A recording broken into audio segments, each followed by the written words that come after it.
Казваш си, че ще хапнеш само малко. Но звукът на лъжицата издава, че става дума за нещо по-дълбоко.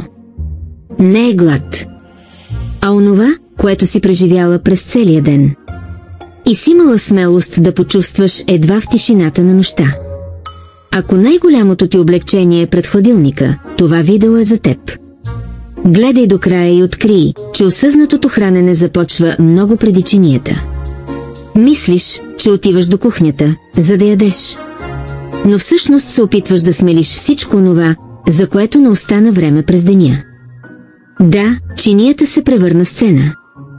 Сцена на изтощението, което се преструваш, че не чувстваш. Сцена на гнева, който си преглътнала, за да не нараниш никого.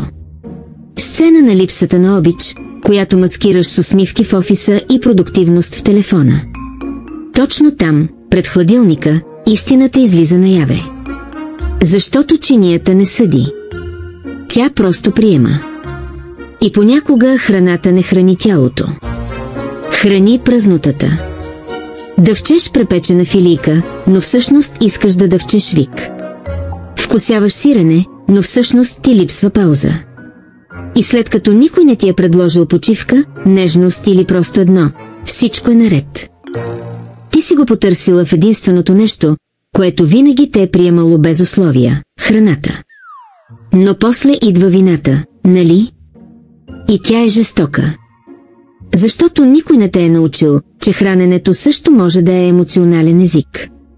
Че понякога чинията просто отразява това, което си преживяла и не си имала време или пространство да осмислиш. Да ядеш не е престъпление. Проблемът е, когато храната се превърне в единственото място, където се чувстваш приета. Рекежука е минала по този път. И открила, че преди да контролираш какво слагаш в чинията, трябва да погледнеш какво се излива от теб. Случвало ли ти се да ядеш, без дори да усетиш вкуса? Отваряш опаковката, дъвчеш, гълташ и чак тогава осъзнаваш какво си направила. Сякаш тялото ти е направило всичко само, на автопилот. Защото така и е било. Умът ти е бил някъде другаде. До сметката, която е закъсняла. До съобщението, което не е пристигнало.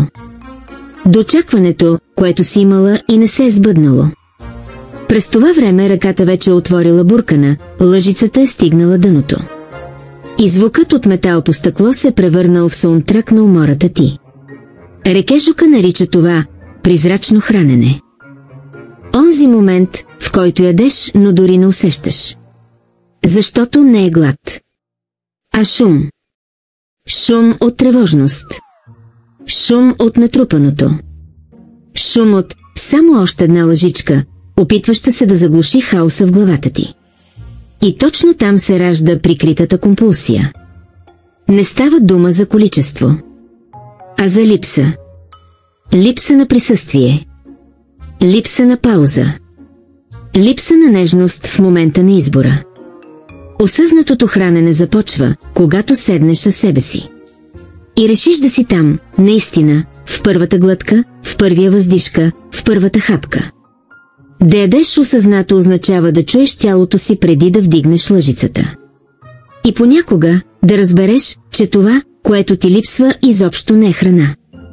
Понякога лъжицата не носи храна. Носи нежност, която не си получила. Мълчание, което те е наранило. Липса, която е натежала повече от самото тяло. Защото когато никой не те пита как си, сякаш сиренето го прави. И когато никой не те прегръща, лъжицата става прегръдка. Може да звучи преувеличено, но който е усещал самота на масата, знае.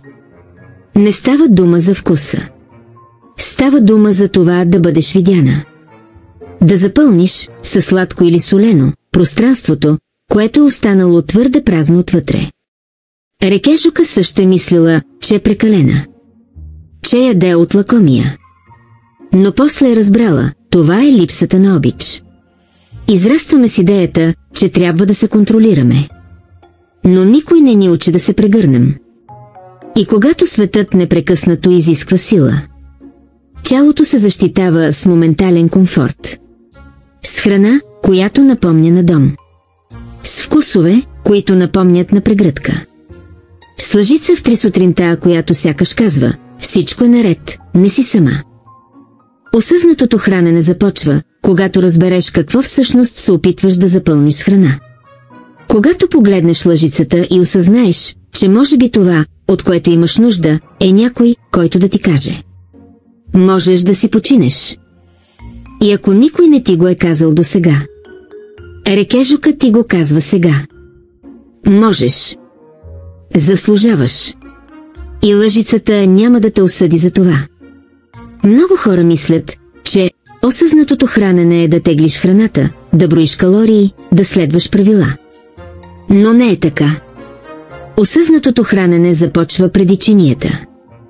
Започва, когато спреш да ядеш на автопилот. Когато се попиташ с честност: гладна ли съм или ми липсва нещо? Искам този десерт или искам някой да ми каже, че се справям добре?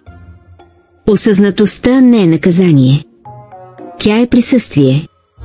Да чуваш тялото си, без да го съдиш. Да спреш да гледаш на храната като на враг. И да започнеш да я виждаш като послание. Защото тялото говори. И понякога говори с лъжици. Говори с внезапен глад. Говори с желание да отвориш хладилника, дори когато знаеш, че няма нищо ново вътре. Рекежука е научила, че да си осъзната не значи да си перфектна. Означава да си нежна към себе си. Да приемеш грешките си, без да се самонаказваш. Да разбереш, че изцелението не идва от ограничението, а от уважението. Уважение към това, което чувстваш. Към това, което си преживяла. Към това, от което имаш нужда. Осъзнатото хранене не е война срещу захарта, везната или нощта. То е мирен договор със самата теб. Където всяка лъжица е избор. И всеки избор е шанс да се отнесеш към себе си с повече нежност.